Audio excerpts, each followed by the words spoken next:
जय श्री कृष्ण। हमारे शास्त्रों में हर तिथि का अपना एक विशेष महत्व बताया गया है, परंतु अमावस्या तिथि को स्नान, दान, तर्पण और पितृ शांति के लिए विशेष रूप से सर्वश्रेष्ठ माना गया है। इन्हीं अमावस्या तिथियों में से एक है मौनी अमावस्या, जिसे माघी अमावस्या भी कहते हैं और जो माघ मास के पावन महीने में आती है। और इस बार यह अमावस्या तिथि 18 जनवरी 2026 को आ रही है, जिसका हमारे शास्त्रों में भी अत्यंत महत्व बताया गया है। मौनी अमावस्या के दिन मौन धारण करने से एक विशेष ऊर्जा की प्राप्ति होती है और मौन रहने का तात्पर्य है कि अपने अंतर्मन में भगवान का चिंतन करना, ध्यान करना, भगवान की भक्ति करना। मौन सिर्फ अपनी वाणी से ही नहीं, अपितु अपने अंतर्मन को एकाग्र करना और विचारों को विचलित न होने देना भी होता है। इससे व्यक्ति के हृदय में सकारात्मकता का संचार होता है। तो इस प्रकार मौन रहकर भगवान का चिंतन करने से हम हमारे आध्यात्मिक जीवन में प्रगति कर सकते हैं। अगर पूरा दिन मौन व्रत नहीं रख सकते हैं तो कम से कम अपनी क्षमता अनुसार 1 घंटा या कुछ घंटे के लिए भी तो जरूर मौन रहकर एवं प्रभु भक्ति में समय व्यतीत कर भगवान की शुद्ध भक्ति प्राप्त कर सकते हैं। इस दिन मौन धारण करने के साथ पवित्र नदियों जैसे काशी, गंगा, यमुना के जल में स्नान और पितृतर्पण कर दान करने का भी विशेष महत्व बताया गया है।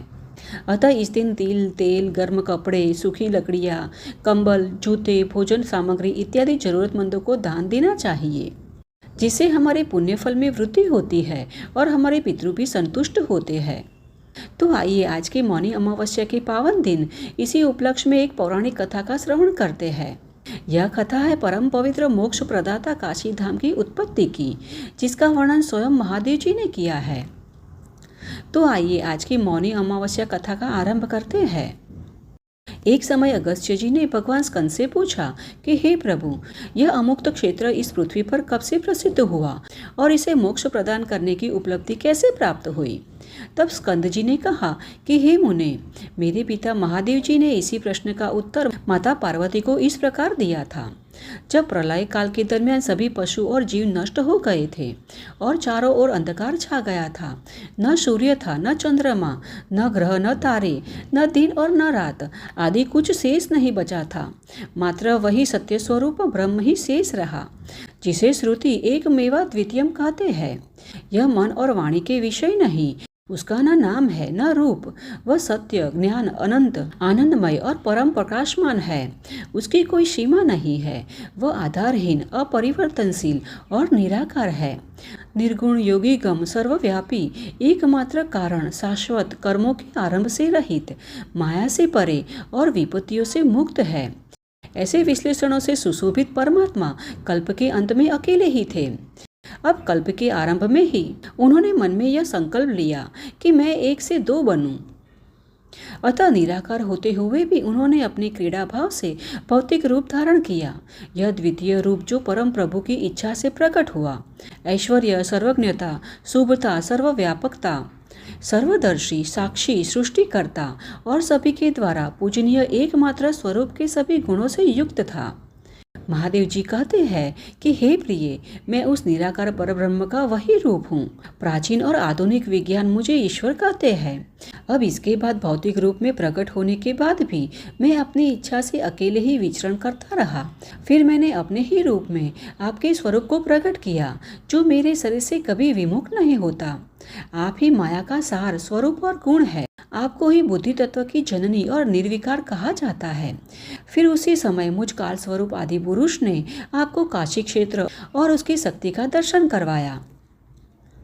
आगे स्कंद जी कथा सुनाते हुए कहते हैं कि हे मुने, उस शक्ति को प्रकृति कहते हैं और भगवान को परम पुरुष कहा जाता है।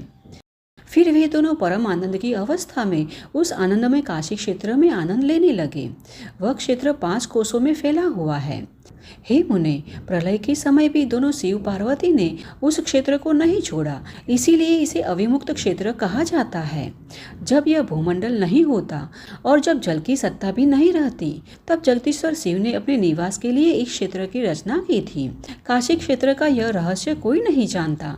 यह काशी क्षेत्र भगवान शिव के आनंद का केंद्र है, इसीलिए उन्होंने पहले इसका नाम आनंदवन रखा था। उस आनंदवन में सर्वत्र फैले हुए जो संपूर्ण शिवलिंग है, उसको आनंद कांड के बीजों के अंकुरण जैसे ही मानना चाहिए। उसके बाद भगवान शिव ने सच्चिदानंद रूपिणी जगदम्बा के साथ अपने बाएं अंग पर अमृत की वृष्टि करने वाली दृष्टि डाली। तब उसमें से एक त्रिभुवन सुंदर पुरुष प्रकट हुए, जो अत्यंत शांत, गुणों से परिपूर्ण और सागर से भी अधिक गंभीर और क्षमाशील थे। उनकी अंग कांति इंद्र नीलमणि के समान श्याम वर्ण की थी तथा उनकी आंखें खुले हुए कमलों के समान सुंदर थी और उन्होंने अपने शरीर को दो सुंदर सुनहरे रंग के पीतांबरों से ढका हुआ था। वे अकेले ही समस्त गुणों के आश्रय और सर्व कलाओं के निधि थे। वे एकमात्र ही सभी पुरुषों में श्रेष्ठ थे, इसीलिए उन्हें परम पुरुषोत्तम कहा जाता है।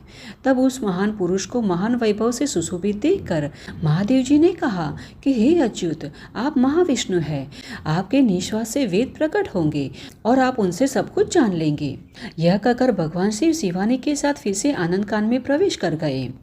उसके पश्चात भगवान श्री हरि विष्णु ने क्षण भर के लिए ध्यान की तैयारी करते हुए अपना मन तपस्या में लीन कर लिया। तत्पश्चात उन्होंने अपने चक्र से एक सुंदर पुष्करणी नाम से एक छोटा सा तालाब तैयार कर उसे अपने शरीर के पसीने के जल से भर दिया। उसके पश्चात उन्होंने उसके किनारे कठोर तपस्या की। तब शिवजी माता पार्वती के साथ प्रकट हुए और कहने लगे कि हे महाविष्णु, वर मांगिए। तब विष्णु जी ने कहा कि हे भगवान महेश्वर, यदि आप प्रसन्न हो तो मैं सदैव भवानी सहित आपके दर्शन करने की इच्छा रखता हूँ। तब भगवान शिव ने कहा, एवं अस्तु। अरे जनार्दन, मेरी रत्न जड़ित कर्णिका अर्थात रत्न जड़ित अंगूठी इसी स्थान पर गिरी है, इसीलिए इस तीर्थ स्थल का नाम मणिकर्णिका से प्रसिद्ध होगा।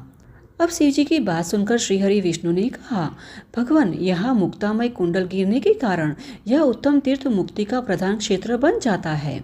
यहाँ शिव स्वरूप अवर्णीय ज्योति प्रकाशित होती है, इसीलिए यह स्थान का दूसरा नाम काशी से प्रसिद्ध होगा। ब्रह्मा जी से लेकर सभी प्रकार के कीट, जीव जंतु तक जितने भी जीव हैं, वे सभी काशी में मरने से मोक्ष प्राप्त करेंगे। और इस श्रेष्ठ तीर्थ यात्रा मणिकर्णिका में स्नान, संध्या प्रार्थना, जप, आहुति, वेद अध्ययन, तर्पण, पिंडदान, गौ, भूमि, तिल, सोना, घोड़े, दीपक, भोजन, वस्त्र, आभूषण और कन्या का दान तथा अनेक यज्ञ, उपवास, व्रत उत्थापन, बेल यज्ञ और शिवलिंग स्थापना आदि शुभ कर्म जो बुद्धिमान व्यक्ति द्वारा किए गए, उस पुण्य कर्म का फल मोक्ष है। जो कुछ है, जो कुछ होगा और जो कुछ हो चुका है, यह क्षेत्र और भी शुभ और प्रगतिशील होता जाएगा। इतना ही नहीं, काशी का नाम मात्र लेने से भी मनुष्य के पाप सदा के लिए मिट जाएंगे। इस प्रकार आगे महादेव जी कहते हैं कि हे महाभुजाओं वाले विष्णु, आप अनेक प्रकार की उपयुक्त रचनाएं करते हैं और पाप के मार्ग पर चलने वाले दुष्ट आत्माओं का नाश करने का माध्यम बनते हैं। यह पंचकोशी काशी धाम मुझे अत्यंत प्रिय है। यहाँ मात्र मेरा आदेश का पालन किया जाएगा। यमराज आदि या किसी और के नहीं, मैं ही इस अविमुक्त क्षेत्र में रहने वाले पापी प्राणियों का स्वामी हूँ, कोई और नहीं। काशी से 100 योजन दूर से भी जो इस क्षेत्र का स्मरण करते हैं, पाप उन्हें छू भी नहीं पाते। काशी पहुंचकर व्यक्ति अपने सद्गुणों के फलस्वरूप मोक्ष प्राप्त करता है। जो व्यक्ति अपने मन और इंद्रियों को वश में करके काशी में दीर्घकालीन निवास करता है, परंतु दैवीय कृपा से किसी अन्य स्थान पर प्राण त्यागता है, तो भी वह स्वर्ग के सुख का भोग करता है और अंत में काशी पहुंचकर मोक्ष प्राप्त करता है। जो व्यक्ति भगवान विश्वनाथ को प्रसन्न करने के लिए काशी में अपने विधिवत अर्जित संपत्ति दान करता है या प्राण त्यागता है, वह धन्य और धर्मात्मा होता है। यह ज्ञात हो कि पंचकोशी क्षेत्र जो पूर्णतः अमुक्त है, ज्योतिर्लिंग का वह रूप है जिसे विश्वनाथ के नाम से जाना जाता है।